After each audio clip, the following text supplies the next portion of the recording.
One, two, three, funky. What's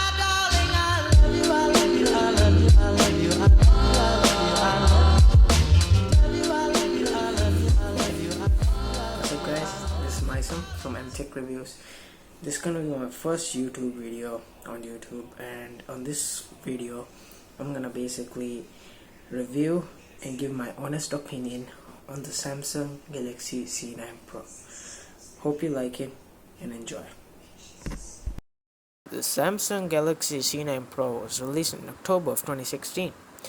The C series has actually been discontinued and been replaced with the M series and the A series. So let's get started with the design.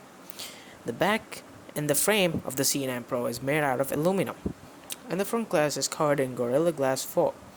It's actually a pretty slim phone for a phone like this big. It's actually at 6.9 millimeters thick, which is pretty rare in the phone community today. The Samsung Galaxy C9 Pro actually has a Type-C port at the bottom, which supports 18-watt fast charging, and a headphone jack, which is always welcome in the phone.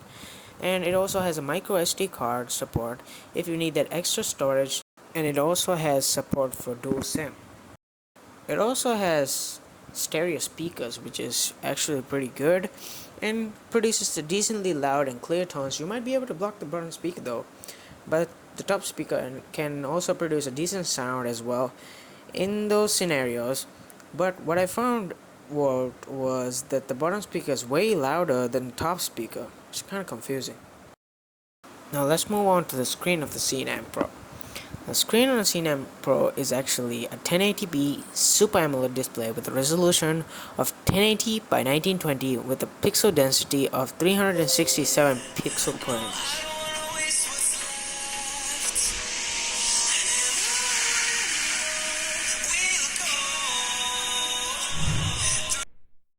The cameras of the C9 Pro is actually 16 megapixel camera with an aperture of 1.9 and records at 1080p at 30 fps. The cameras on this phone actually is not that sharp. It doesn't have too much detail, but it produces usable images if given enough light, but doesn't have any optical image stabilization, so in low light conditions this camera struggle a lot. The camera at the front is actually a 16 megapixel camera with the aperture of 1.9 and it's a wide angle camera. This phones come with 64 GB of internal storage and 6 GB of RAM, which I believe is the first Samsung phone to have 6 GB of RAM. And it's powered by the Qualcomm Snapdragon 653, a 28 nanometer processor with Adreno 510. Even though it's a 2016 phone, it's able to run even high games at low graphics with decent amount of frames, and if you play light games, it works flawlessly on this phone, getting close to 60 FPS sometimes. So gaming performance on light games is not a problem.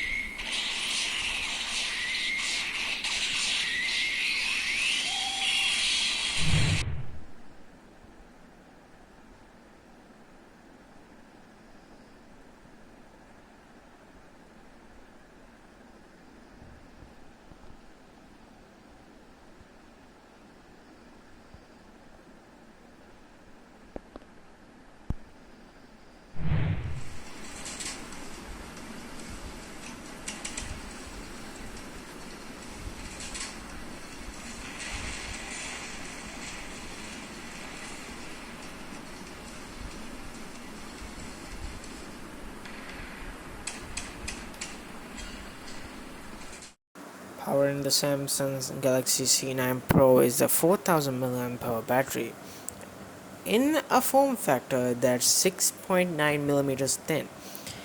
Actually, the battery life isn't that good. I have gotten, on light days, I would be able to get 5 hours of screen on time. On heavy days, I'll be lucky to even get 4.5 hours of screen on time.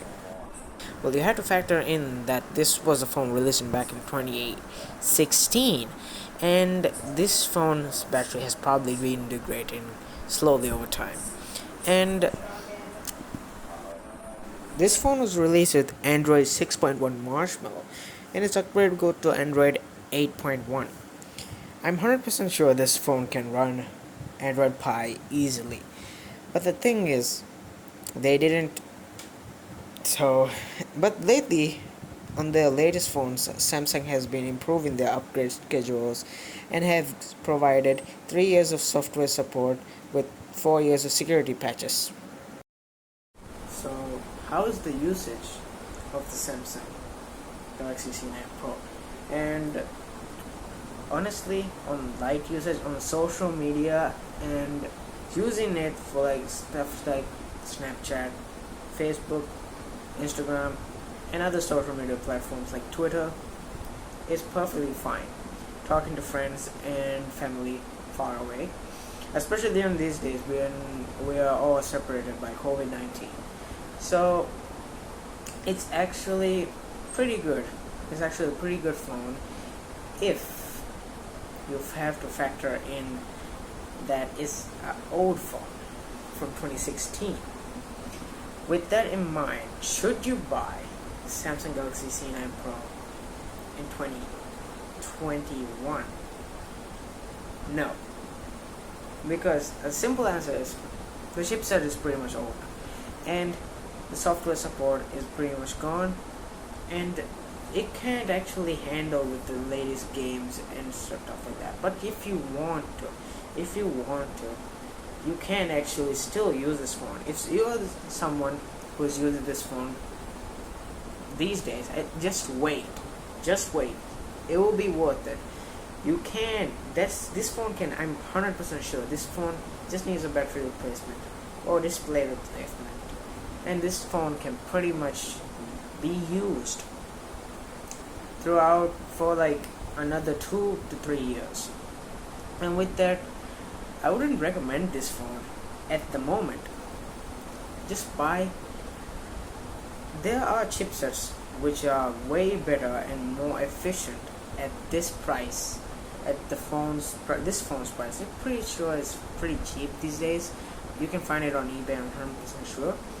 But I would recommend you going for one of the latest phones with the latest software and the better hardware. And if you want more storage or a bigger screen to body ratio or a bigger battery. With that, I hope this video helped you in some way, and talk to you guys later.